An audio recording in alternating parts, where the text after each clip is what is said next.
Welcome to Technado.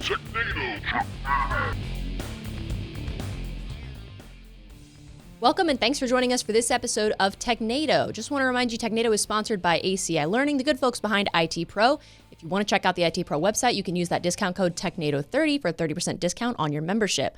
I'm your host for the show, Sophie Goodwin, or I shouldn't say the host. I'm a host because to my left is Don Pizzette. Don, how are you? I am doing great. Excited to jump in and talk about stuff. We got a good mix of cloud, AI, and security, so all the standard ingredients for a Technado episode. I always ask how you're doing, and you always say that you're doing great, and one of these days you're going to say, like, I'm doing awful, and it's going to totally throw me off. I know that if I ask Daniel how he's doing, he'll give me the real answer. Yeah, I'll be like Eeyore. Right. Well, I have horrible things happening in my life, and I eat thistles for a living. I guess that's a pretty horrible thing. For a living? Thistles. I guess, isn't that what Eeyore did? He ate thistles? I have no idea. Does he get paid to do it? I mean... It's like that's his occupation. He went to college for it. I get paid. I'm superimposing Eeyore's life into mine. Got it. Okay. Okay. Therefore, there's some cross-pollination in what goes on. I didn't mean to offend your Eeyore comparison. That's why you're the host. Sure, we'll go with that. So like Don said, we do have some fun stuff that we're going to get into today. We'll start with our tech news. This first article comes to us from Tom's Hardware. It says Newegg's ChatGPT plugin helps you plan a PC build. So it's pretty cool. You give it your budget and what you want to do, and it'll recommend parts for you. But it looks like it doesn't always recommend like the most cost-effective solution. It'll find stuff that's within your budget, but maybe not like the lowest price possible.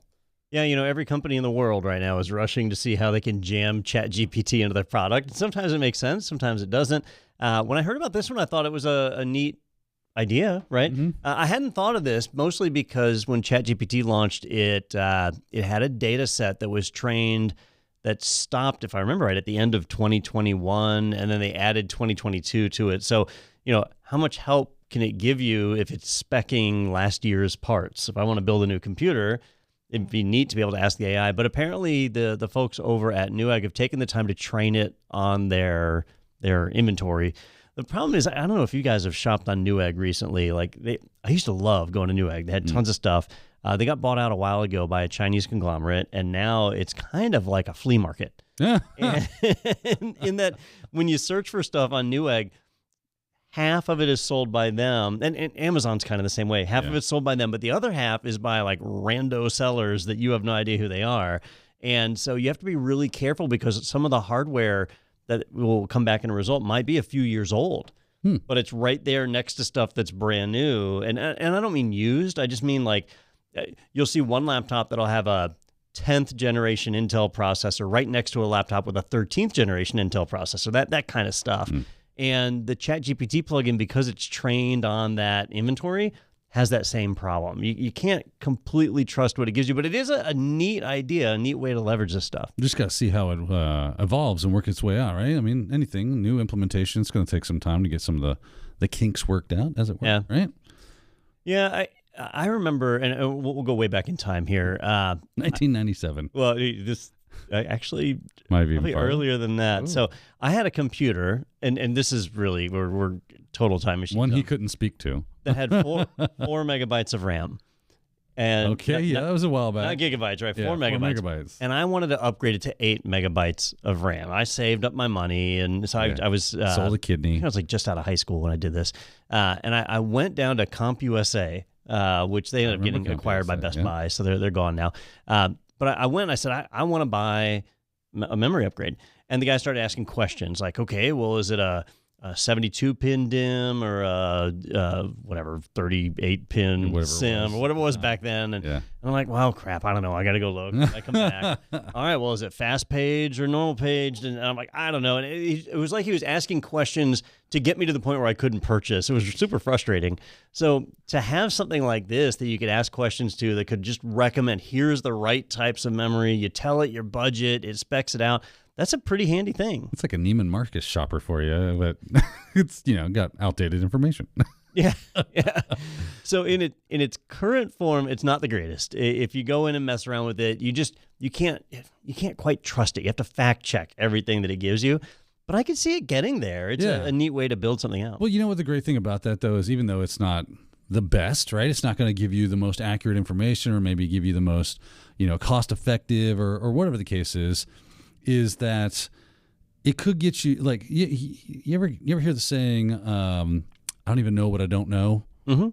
It can kind of reveal some of those things that you didn't even know that was like a thing, or that would have been, oh, I didn't know that company even made these things. Let me start looking at their options. Oh, they do have a more recent option. Oh, it is very similar to the other one I was looking at. And it could lead you down some good paths to options you probably weren't even aware of. Yeah. I think this is a complex one. Yeah. A complex nut to crack, because if you think about like speccing out a computer, well, your CPU, the motherboard has to have the right socket for it. That's usually pretty easy to figure out. You need cooling. And so a lot of the fans, the CPU coolers and stuff, are tied to the socket size. So that's easy. But then the fan height has to fit within the case. And that type of measurement is not very standardized. And so I don't know how well a ChatGPT bot is going to do on something like that, making sure, because I'd hate to like get all these parts, you get them all spread out, you start assembling it, everything goes together fine. And then you try and put the case cover on and break your CPU. What was that noise? Oops. Ruh-roh. Yeah. So we'll have to see. But if this is an indicator of what the future is like, custom builds will become a lot less risky, that you can just interact with the bot and hopefully get some better information out of it. I thought this was interesting because obviously I've never built a PC before. I've never had a need to do that. But so I don't know a lot about the parts. I would not know at first glance that's not right, or that doesn't look right. I thought it was interesting. It talked about how, since this thing is directly connected to Newegg, right? That's where it's getting its information from. It said that its cutoff, its knowledge cutoff, ChatGPT's knowledge cutoff is September 2021. But then it was recommending parts that were not talked about till 2022. So they pointed out that it's getting its product information directly from Newegg, which is a retailer with its own agenda. So, I mean, I thought that was interesting. That I guess you just can't really get away from that, because, of course, they're going to try to push the stuff that they want to sell you, whatever it is that they've got. Although that's an important point for any company that's pushing to you like, oh, we've got ChatGPT. If it's out of the box ChatGPT, it's not good enough. It straight up sucks.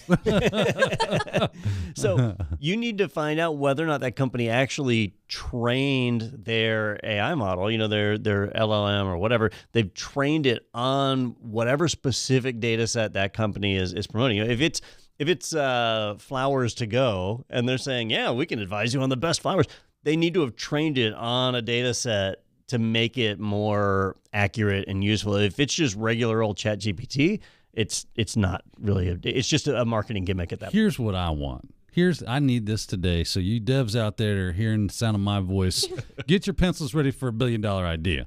I need a plugin that allows me to search Amazon that way effectively, because Amazon search for stuff straight up sucks. You search for very specific things. You even use their sidebar stuff. Like, I don't want it to be out of this range. I want it to be of this year or this size or this whatever. And it still gives you crap that doesn't fit those things. And it just makes me want to set the whole thing on fire. Yeah, I think what you're seeing there is similar with Google, right? Google used to give you the best results. You knew that page one, the top 10 results of a search, one of those was going to be the hit that you were looking for, and there would be good information. But over time, people learned how to game the system, right? They learned, just the fact that search engine optimization is a thing. Right. So people learned how to do that. Well, the Amazon App Store is the same way. People learned how to game the review process and so on. So when you search, you might be searching for a television and you're expecting to see Sony, Toshiba, Samsung, but instead you're seeing... Chew Pow and SoFly and all the 5-letter weird named things. Yeah. And it's because they've gamed the system. I hate this. Yeah. And that's where I go back to if you're going to have search that's optimized, if you're going to have an AI model or whatever, it's got to be trained to handle the data that you've got. Get my plugin ready, y'all. I need it. Make it happen. I'll buy it today. Great. Now we're going to start getting spam from, what's it called? Honey or something? Where it's got the coupons. It's like a plugin. Yeah. It tells you, Well, you can reach me at don.pazette. Ethical hacker over there. Yeah. The ethical part's questionable. Well, it'll be interesting to see, like the article says, it's not ideal, but how it develops, I guess, over the next however many months. In the coming months, at some point. What was it you said last week?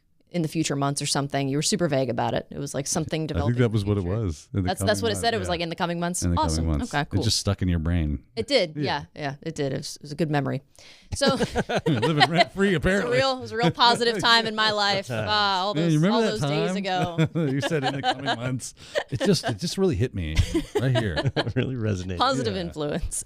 Well, we'll go ahead and move on to our next article. This one, staying in the realm of cloud. This comes to us from Petri. It says AWS to start charging for public IPv4 addresses in February 2024. So from what I read, it looks like this is it's almost like a scarcity issue where I think it's like what 0.005 cents per hour for each public IPv4.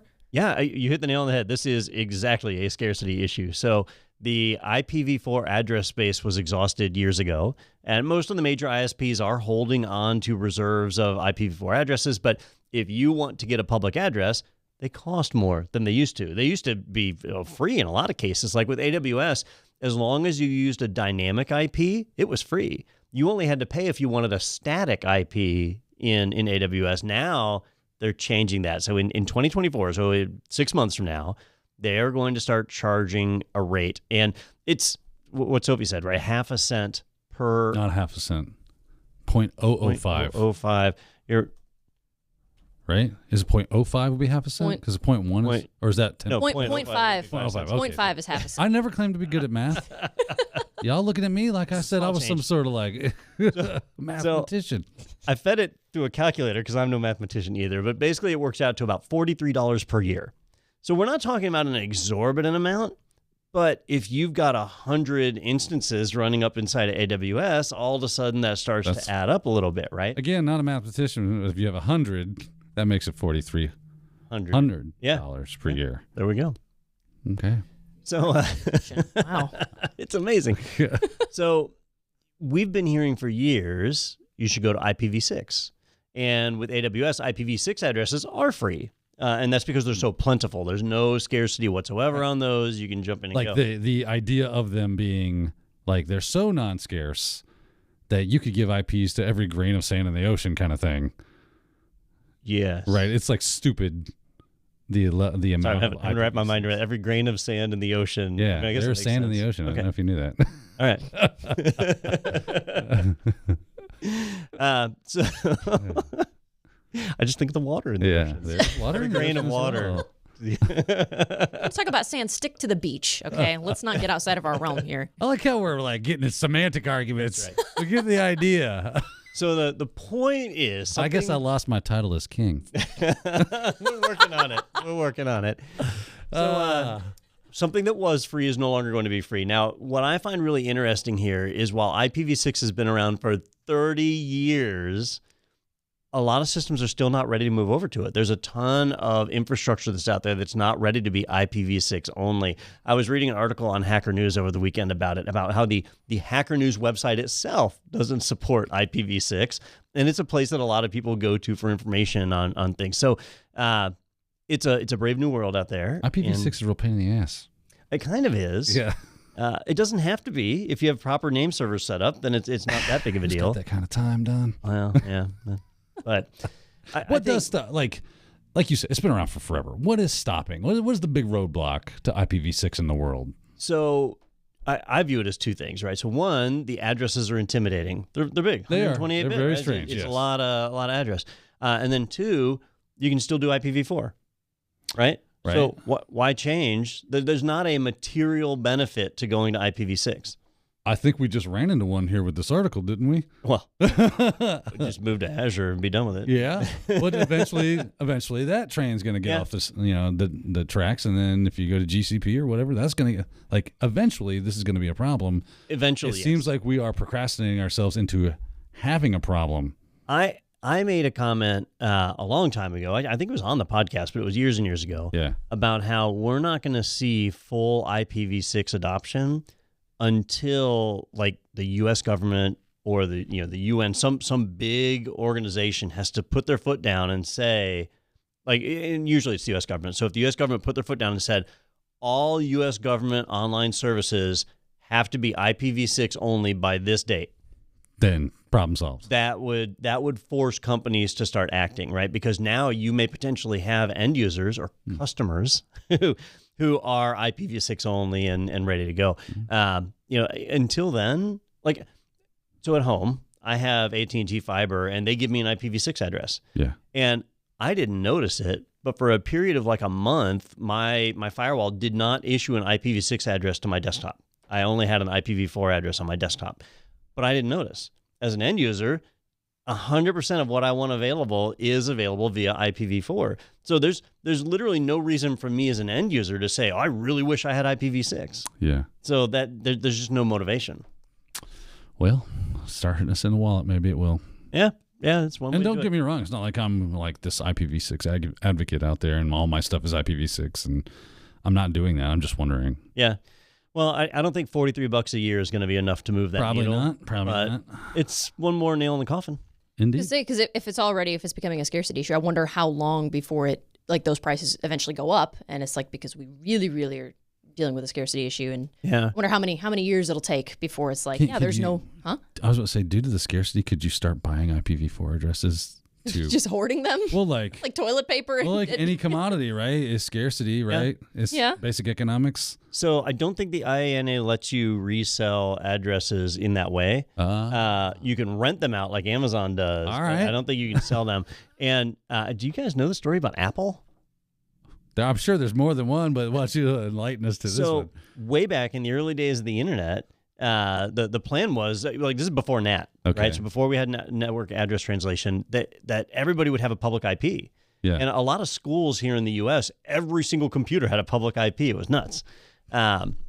Apple said they went to the IANA and they said, look, we see a future where every Mac that we sell has its own IP address, right? Not a crazy future, but NAT didn't exist, right? And so the IANA issued them a Class A network. And a Class A is, I'm rusty. Is it? It's a lot. 16 million IP? No, it's more than that. It's now I got to find out how many IPs in a Class A. That's what happens when you start doing Mr. Businessman and not IT dude Mr. anymore. Paperwork. I was right. 16.7 million. So I'm not that rusty. So 16.7 million IPs. So they got this massive Which was block. insane back then, right? It was insane back then. Fast forward to today, where they've definitely sold more than 16 million devices, right? But they still have that Class A today. Do they really? They still have it. They have over 16 million IPs, most of which are unassigned and sitting there. Ford Motor Company did the same thing. I heard Ford had a big block of IPs. They said, hey, every truck we sell will need its own IP.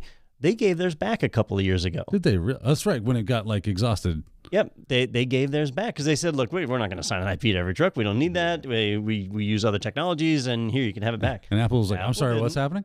Yep. So interesting stuff. There were several other companies that had blocks, and I don't know the history on all of them, who gave them back and who didn't. But the scarcity it's real. There's a real limit to how many IPv4 addresses there are, but there's enough stuff that lets us skirt by that it keeps hanging around, and this is where we are now. All right, Don, put on your best Swami hat and crystal ball. How long before we are in IPv6 world? Not in our lifetime. So, I mean, I'm going to live maybe, to be 100. Maybe Sophie's, unless you live dangerously. I don't know how fast you drive. Do I look like the kind of person that lives dangerously? 2070 when she's picking out a burial plot. I'm not going to die at 70. I'll live longer than that. I think I'll live longer than that. I think I have it in me. Don't worry. Okay. I feel a little bit threatened. I'm a little worried. I just got some clients. That's all. Okay, I see. You have a very particular set of skills. Yeah. Awesome. All right. So I used to say until Cisco and Juniper and Palo Alto and until the networking gear companies make IPv6 available by default, it's not going to happen, because Cisco used to charge for that as a feature on their routers. You had to buy that feature set. And everybody was like, no thanks. Yeah. But here we are today. All those manufacturers, they support IPv6. I can't remember the last time I saw a router or a firewall or a switch that didn't have that just built in. Your operating systems, Linux, Mac, Windows, they all have it built in. Even the cheap, crappy Linksys router that you go and buy at the store, it's got it built in. All the ISPs support it. I've noticed that the last few home devices that I've had, they issue IPv6 stuff by default. if we've got support for it end to end and we're still not using it, it's not going to happen. They're going to come out with IPv8, but it's going to be like, it's one number, but the atomic mass of it is a little bit different for everything, or whatever the case is. Okay, so moral of the story, we probably won't see the extinction of IPv4 in our lifetimes, and I will never die. So that's that's what I got from all of that. Let's talk about some. The only one. Islander.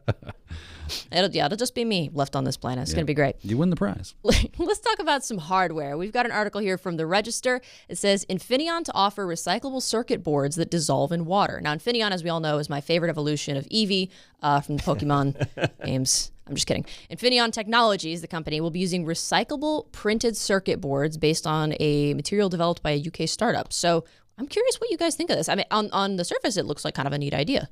Yeah, e-waste is a real problem. And so people are looking at creative ways to solve that. And with this one, what they do is the circuit board, the PCB, instead of making it out of silicon like they do now, they're making it out of a biodegradable material that it's intact while at normal temperatures. But if you boil it in 90 degrees Celsius water, so it's basically whatever boiling is in Fahrenheit, I don't know. But you boil it, and the lamination comes off of it and it starts to break down, and it can be treated and recycled very, very easily. It's a neat idea. I think that it is still just an idea, though, because when they talk about e-waste and where the toxic chemicals come from, it's not actually the PCB that has most of the toxic materials in it, right? The PCB is mostly like melted glass. It's made of silicon. It's fiberglass, right? It's like nylon reinforced glass. It's a couple of different things, yeah, but it's not like toxic. Yeah. It's when you get into the chips, when you get into all the other components that are stuck on the motherboard, that's where a lot of the toxic materials are. That's the toxicity of our city. Not that I'd want to eat a PCB, just for the record. Like, it's not good you haven't lived, Don Pizzette. Let me tell you what, you throw a little escargot on that and give yourself a fine meal. Crunchies. But it's neat. I think it's a really cool idea, and it does make a difference. And we have gotten into a society where most of our electronic devices are disposable. If something goes wrong with them, it's cheaper to just buy a new one than to get the one you have fixed. Technology like this, I think, is the way of the future. Well, I mean, it's nice that we're trying to do something to try to reduce waste. There's nothing wrong with that, I think. And if it basically, from what I was reading in the article, they kind of said there's no real benefit to it as far as like right now, you're not going to see a lot of return on that. But I think that if it's basically parity with what we have already, but it's biodegradable, then why not? So I equate it to, what were the fake meat? The Impossible Burger. The Impossible Burger. There we go. Yes, that's what I'm going for. So when I heard about it originally, I was like, wait a minute, you're making a burger. We saw a commercial about that. It's funny. Oh, yeah. Okay. Took me a second. It's like somebody put a notebook in my sandwich. Well, when I heard about it, they're making a burger, but not out of meat. Yeah. And I'm like, okay, well, vegetarians, people who are healthy, they might care about this, and it'll be an exciting product for them. And then the more I learned about it, like, oh, it has the same calories as beef. And it is beef. Oh, it has the same sodium levels as beef, and it's the same nutritional value. And wait a minute, there really is no difference. I mean, it's not beef. They're just trying to hit the vegan market, I guess. Well, there was something about where the vegans...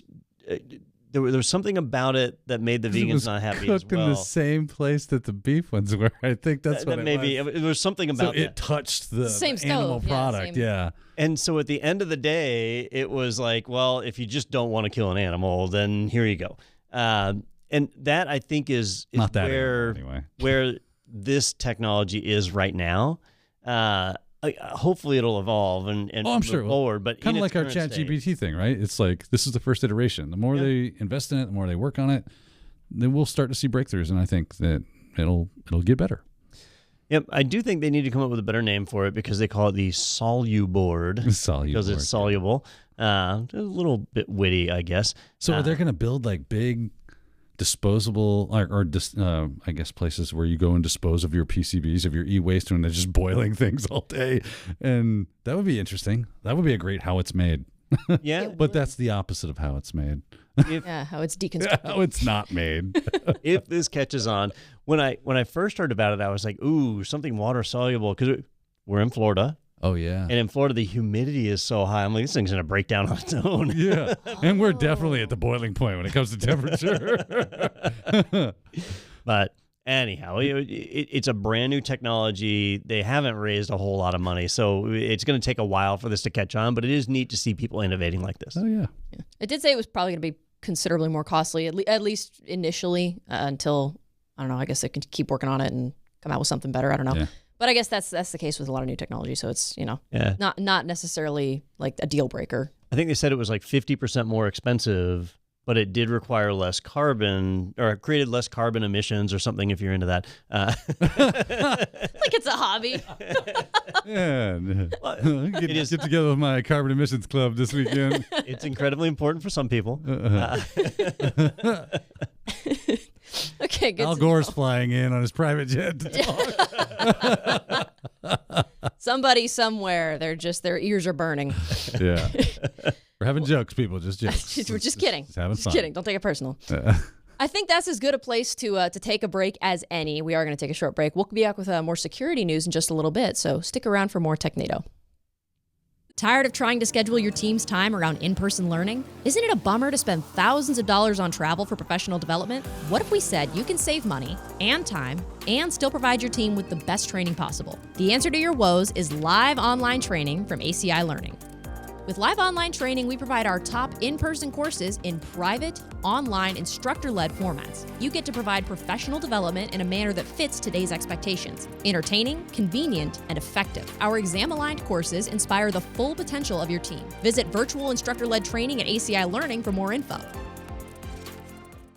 Welcome back to this week's meeting of the Carbon Emissions Club. We're going to get into our security news here in the second half of the show, so we'll go ahead and jump right into it. We've got an article from Ars Technica. It kind of reads like a comic book, in my opinion. Encryption-breaking, password-leaking bug in many AMD CPUs could take months to fix. Did you like how I switched the cadence there? So Zenbleed, Zenbleed is what they're calling it. It affects all Zen 2-based Ryzen, Threadripper, and EPYC CPUs. There's a lot of words. There's a lot of acronyms. So is this something that like the general public should be worried about? Yes and no, right? So I think we learned a lot in the past. This one is called Zenbleed, which made me immediately think of Heartbleed, but it's actually closer to the whole Spectre and Meltdown debacle, right? This is another bug in a CPU that's affecting the way that that the CPU does the predictive. You know how like with hyperthreading, they try and predict what processes are going to happen and calculations and fire them up. Yeah. And so this is another bug based on that, just like the Spectre and Meltdown crisis. Well, when Spectre and Meltdown hit the general population, everybody panicked. Like, this is a bug in my CPU. An attacker could go and look at all sorts of stuff. But then people realized over time, wait a minute. I shouldn't have preemptively shot my neighbor. Well, yeah. And it doesn't really matter on my laptop or on my desktop. But if I'm AWS and I have hardware and I'm renting out virtual machines to multiple customers and one customer could see another customer's data, that's really bad. So for Amazon and Google and Microsoft, Spectre and Meltdown were really big deals. For the common person, like if you Googled Linux Spectre and Meltdown, usually the first couple of results were how to disable the mitigations for it so you could get your performance back, right? Because it was something like a 20% CPU hit. Well, that was Intel. Now it's AMD. So they've got the same issue that's going on. There's a CVE out for this. And unfortunately, it's not something we can fix on AMD's behalf, right? AMD has to fix it, and they've got a somewhat slow release cadence that's going out on it. So they targeted their high-end... What's that? Like a week? Like a couple of months. Oh. Right? But in the coming months. In their defense, they targeted the high-end enterprise CPUs first, the ones that like Amazon or Microsoft or Google would use. So they've already released one for their EPYC processors and their, those are the big data center ones. And then they're moving through from high-end to low-end after that. So the Threadrippers are next, and those are supposed to come out in October, November. And then everything else will be out in December. All the Ryzens, the 5000, 4000, 3000, all come out in December. So some people are a little frustrated by that. Like, wait, I got to wait till December for you to fix this bug. but it doesn't really truly impact just a regular end user computer. Now, what if the hackers get wise to this, Don, and they start spear hacking people that work at these places that have these chips on their laptops, get their credentials to gain access into those systems, and go the back way? So when somebody exploits this, right, they're basically trying to break out of the protection barriers that we've got inside of our computer. So if you have an operating system that's doing like true sandboxing where each application that runs is in its own container, then the attacker could use this to potentially look at other applications, right? But if you're running Windows 11, that doesn't happen, right? There's not like a true sandbox there. So an attacker using this exploit couldn't see anything that they couldn't already see by poking around in the CPU. So there's, maybe the kernel space, right? When they get to, what is that, ring 1? Yeah. That's where, or ring 0. Yeah, ring 0.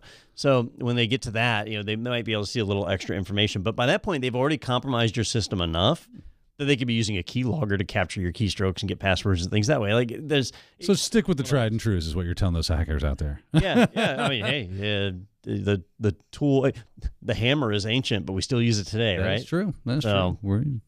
The reason we make jokes about reinventing the wheel. Yeah. So if you're Amazon, if you're Microsoft, if you're Google, there's a panic. You need to patch. The Epic patch is already available. Get it rolled out, firmware update, and you're in business, right? For everyone else, you need to keep an eye on AMD. They'll be releasing patches over the next couple of months, and that will get you taken care of.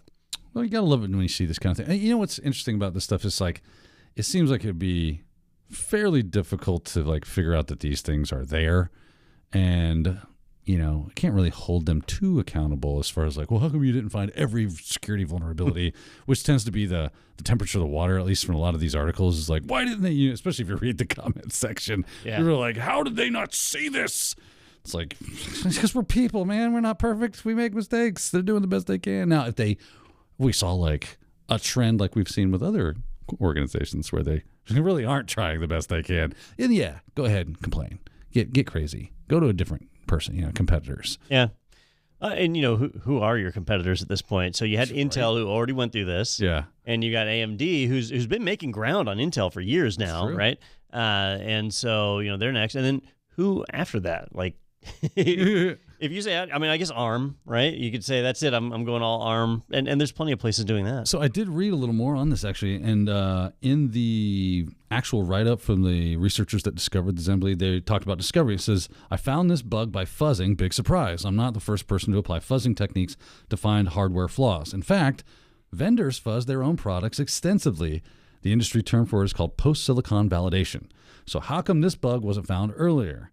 I think I did a couple of things differently, perhaps a new perspective, as I don't have an EE background. So it was only because they were kind of a little further away from the problem that it seemed like that kind of revealed the issue to them as they fuzzed it out, because they didn't know the standard way in which you fuzz these things out, and that's how it was slipping through the cracks, which is why we do like bug bounties and stuff like that. Like, hey, come with you in your fresh perspective and take a look at this. Maybe you'll find something everybody else has missed. And then we can apply that, and we can make a better, stronger, more secure product. So I thought that was cool. Yeah. And I said predictive earlier, talking about the CPU. What I should have said was speculative execution. That's the name. Where Spectre comes from, right? Like the idea of Spectre. Yep. Not to belabor the article for too long, but this might be an obvious question. So if it is, just kill me. But I'm curious because it's. Go ahead. I was going to say I'd be dead 10 times over by now if that was the case. But I'm looking through the comments, which is always a mistake, right? And obviously there's people that are pissed and there's outrage and whatever. But people are saying like, oh well, Cloudflare seems to have a fix for their data center products now. There's a patch for Epic. It's the consumer systems and workstations that are going to have to wait a few months. What's the reason for that? Why does it take so much longer? So there's probably a couple of things. One is just the use case scenarios, right? So when you talk about the enterprise CPUs, you know how people are going to use those. But when it comes to the end users and all the other devices, it becomes a lot more unknown. So there's that. There's the distribution mechanism, right? If let's say that Amazon has a data center that's completely decked out with AMD stuff, AMD can reach directly out to them. They can patch all those servers and handle it in one swoop, versus customers that all have to be done individually. It's just much more complex. And so they got to test it out. And if I've got 1,000 servers and the update bricks 100 of them, that's not the end of the world. It's 10%, whatever. But for an end user, they've only got one machine, and if it bricks it, like they're completely shut down. So there's a lot more testing that goes on. So there's a number of different things that make it take longer. It could also just be that they're dragging their feet. I mean, that's certainly possible. What's your hurry? There's a lot more models of Ryzens than there are Epics, that's for sure. Oh, yeah. So it could just take longer because of the amount of, right, yeah. Yeah, because each one has to have its own firmware build, and it's got to be tested and all that. So there will hopefully be a fix for that in the coming months at some point in the This is like your new catchphrase. near to distant In the coming future. months. Yes, it just seems like Sophia, it's, in the coming months. Good one. it's a recurring theme. It seems like it just keeps coming back. Well, that's interesting. Hopefully there's a fix sooner rather than later, because that's unfortunate. Well, by December, so maybe that will be your stocking stuffer. Yeah. Firmware update. Great. Which bricks your device. That would just make it coal, I guess, if it's a Christmas thing. I tried. I did my best. We'll go ahead and move on to the next article because I got nothing else for this one. This comes to us from the Hacker News. Game Overlay, they did a little pun there. 2 severe Linux vulnerabilities impact 40% of Ubuntu users. Now, I know you guys are definitely more well-versed in Linux than I am, so it says they're high severity security flaws that could pave the way for local privilege escalation attacks. Is there a fix for this yet? Was there a patch or anything like that? There is a patch. This one went through responsible disclosure, so Canonical's already got a patch pushed out. If you've done your updates, you're already protected from this one.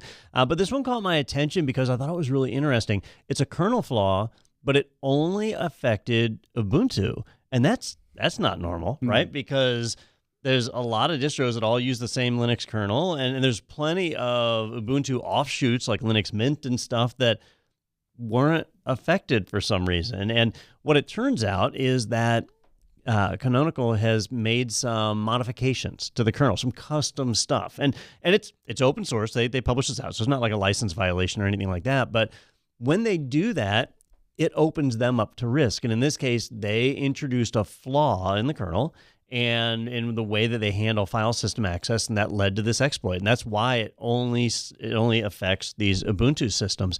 And not just the current version. It's 18.04, 20.04, 22.04. So all of the LTS models that are currently supported, or versions, and 22.10 and 23.04, some of the short-term ones, those are affected as well. So first off, do your updates, right? If you do your updates, you'll get the patch for this, and it's taken care of.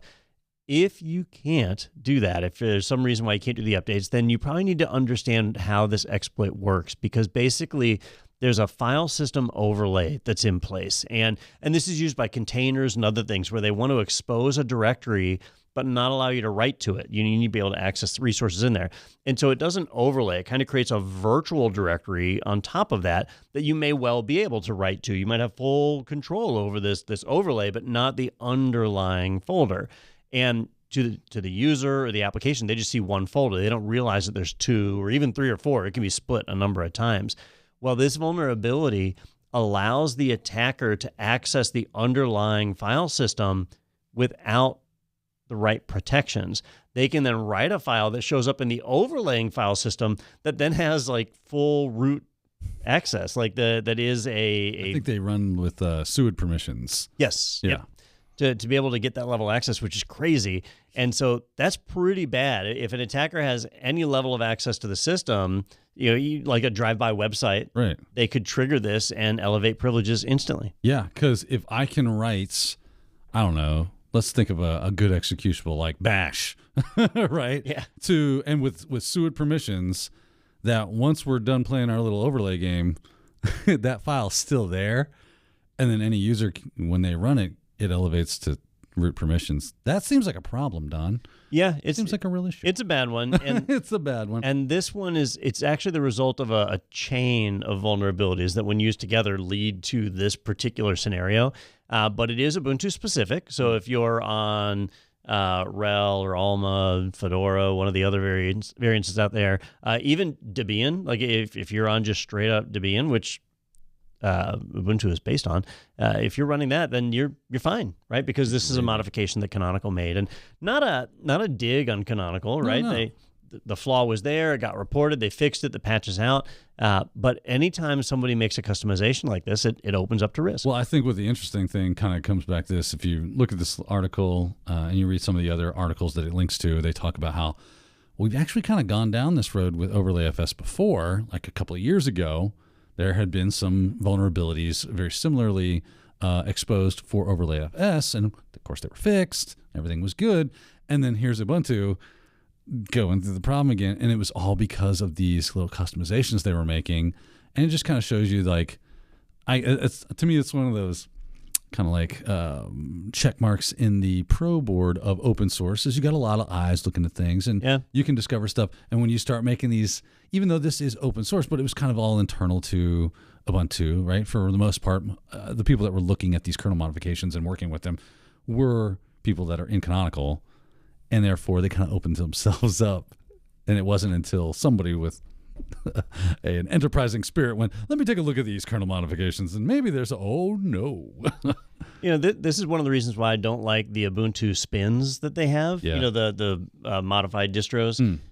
I feel like there's just too many chefs in the kitchen, too many people making modifications. So like I'm a big fan of the XFCE window manager. It's just that user interface, clean, it's lightweight. It's what I like. I could go and download Xubuntu or Zubuntu or however you're supposed to say that. And somebody, I don't know, has taken Ubuntu and prepackaged it with XFCE and configured a bunch of things and turned it on.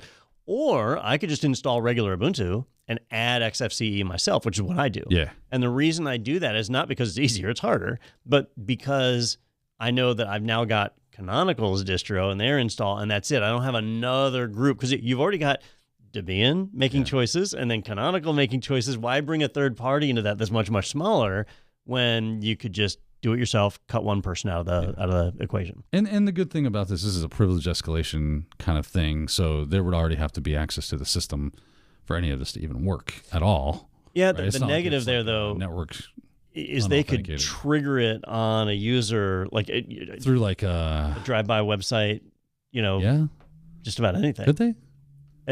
Yeah. Like, I'm just trying to think how that will work. It's not coming to the front. If they do a malicious email attachment, right, and somebody has like run a program, yeah, gotcha. Yep.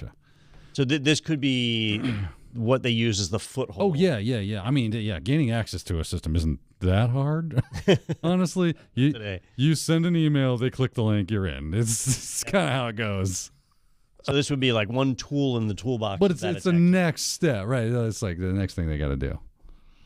Yep. So it's always interesting to hear you guys like kind of hash this out back and forth, because this is the kind of article that I would read at the surface level and read about the flaws and whatever, and it's interesting. But because I'm not a Linux user, and because I'm not, like you've said that it was unique that it only affected Ubuntu, that's not something I ever would have picked out for myself. Yeah.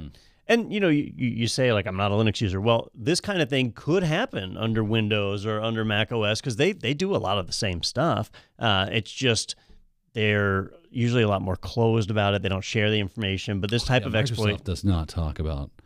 I don't even think they say the word vulnerability around Microsoft. I know they do not exist. They were telling their employees not to say 0 day. Yeah, right? something was like that. thing. Yeah. It's a bad word in Microsoft's building. Yes. Huh, interesting. You'll find yourself with a banker's box at the door. 0 is a 4-letter word. That's right. Okay. Yeah. That day, it's a 7-letter word. Does the hyphen count? I mean, it's a compound word, technically. Yeah. Adequate comparison. Yeah. Well, sticking with the theme of we're talking about vulnerabilities and exploits and flaws, we have another article here from Cybersecurity News. This one's more about some Windows stuff. So this is hackers exploit Windows search feature to execute malware on infected systems. So I was reading through this, and it looks like they're exploiting the search MS, I guess, function. And so basically they can get users to execute malicious code without them knowing it. As a Windows user, should I be worried? Sure. Awesome. I feel so much better. When we look at the address bar in a web browser, we always think of URLs, right? And these are addresses, the HTTPS : / people know to look for that. But with that address bar, it's really a URI where you can have any number of different protocols that are out there. And you see it sometimes with, I see it with Zoom all the time, where Zoom has their little application protocol they list there, or Microsoft Teams or whatever, so it knows to launch out into an external program. Well, Microsoft Search has that same functionality, search-ms, that can be used as the protocol in a URL. Well, this exploit, what it's designed to do is kind of trick a user. A user gets an email, like Daniel was describing a minute ago. They go to click on a link, and users have become kind of trained to look for Visual Basic script or other things that like, oh, I shouldn't click on that. But because they can exploit that search provider, instead of having it pop up in a web browser, they can make it show up in the Microsoft search screen. And that is where people start to let their guard down.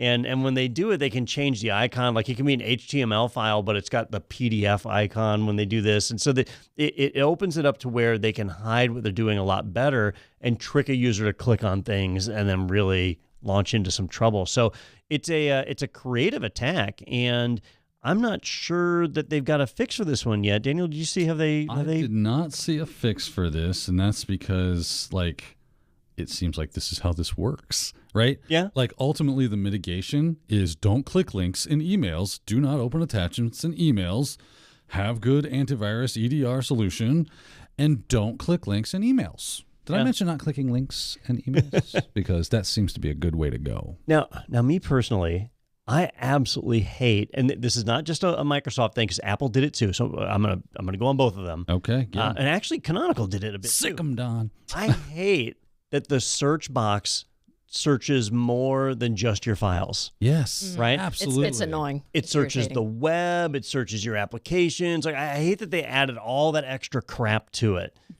Dude, I just straight up pull up a command prompt or PowerShell and do it the hard way. Yeah. Once you've done it 10 times, it's not the hard way anymore. Yeah. Yeah. Like on Linux, I'll just grep a directory. Yeah, find. Yep. Which, locate. But I can't tell you how many times I go to run an application and Right, Sophia? you get Yeah. you get like CNN and other things that are popping up. Like I don't want Right. news articles about this I application. don't care that Matt Damon is, letting a new movie out or whatever. Why is this in my operating system? I was gonna say, why are you searching for Matt Damon? In So your you search don't. bar? You just open up you hit the Windows key and Oh, I see what you mean. it starts giving you a bunch of bull crap that you don't care about.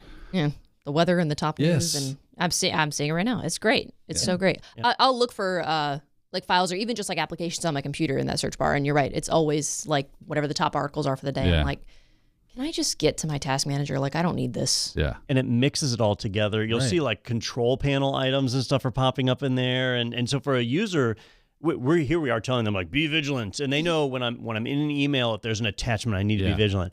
But when they're in their start menu Right. and they're just searching for something on their own computer, why would they be vigilant? It's on their own computer, except it's showing you internet results and things. It blurs the line. So I'm not a fan of this technology, but it's in every OS now. We're kind of stuck with it. So, but it's there for like a convenience factor, right? It tries to make things easy for us.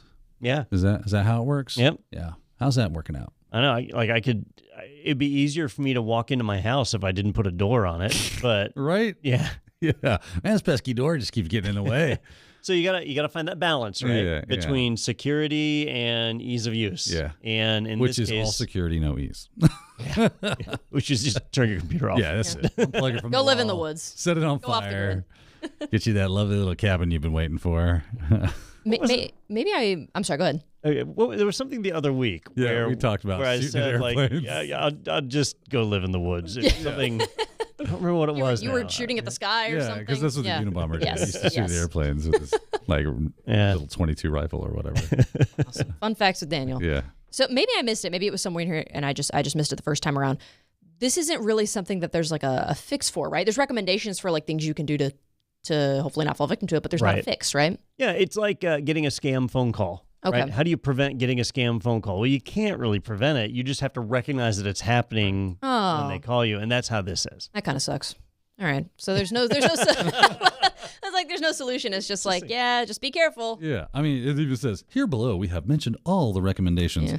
Make sure to exercise caution and be vigilant about untrusted links. It is crucial not to click on suspicious URLs or download files from unknown sources to avoid potential risks. Please keep your arms and legs inside the vehicle. I was at all gonna say times. it's like a Claritin commercial. You're reading off the side effects for us. Yeah. Yes. I think this we need a ocular new bleeding? segment on the podcast. Well, that kind of sucks. Yeah. I don't know what the sound or the picture would. It's just me going like the Debbie Downer face. Yeah. Sound of disappointment. Yeah. Right. Just Debbie Downer. It does kind of suck, but okay. Well, it's good. Just as long as you're careful, I guess. This is something that might actually affect me as a Windows user. So it's a creative use of this. If you're ever curious about the ways that social engineers and people are tricking your users, this is just another way they can do it. jump over and read the article. There's some good information there. Well, on that note, I do want to remind you all that Technado is sponsored by ACI Learning, the people behind IT Pro. So if you are listening from the Technado website, you can click on that Sponsored By button. That'll take you to the IT Pro website. And if you want to support the podcast, check out those courses. That's what we do in our day jobs, and it's a lot of fun. You can use the promo code Technado30 for a discount on your IT Pro membership. Also, we're actually going to be we're going to have a booth at Black Hat next week. That's in Las Vegas, I believe, at Mandalay Bay. I will be there, so if you're going to be there, come by and see us. It's booth 1589. They're going to be doing a Mario Kart competition. They're going to announce winners. There'll be prizes. It's going to be super fun. Sorry, a Mario Kart competition? A Mario Kart competition. Oh, yes. What am I missing out on? How does that work? Exactly. So, yeah, Mario Kart. It's Mario Kart Double Dash, which is the best Mario Kart game objectively. So it's objectively. That's not my By opinion. any standard. Google it. Don't use your Windows search You never bar. played Double Dash? I got it on my phone if you want to play it. I don't know what it is. Double Dash, really? I guess I forget you have like all those games. Yeah, I got a bunch of emulators. Yeah. Oh, must be nice. Yeah. But it is the best Mario Kart game, and Keep they it will on the have Apple, yeah. a Mario Kart, like a cup or a competition, and they're going to announce winners. They'll have a leaderboard up there. There'll be winners hourly, so come by the booth and check it out. It's going to be super cool.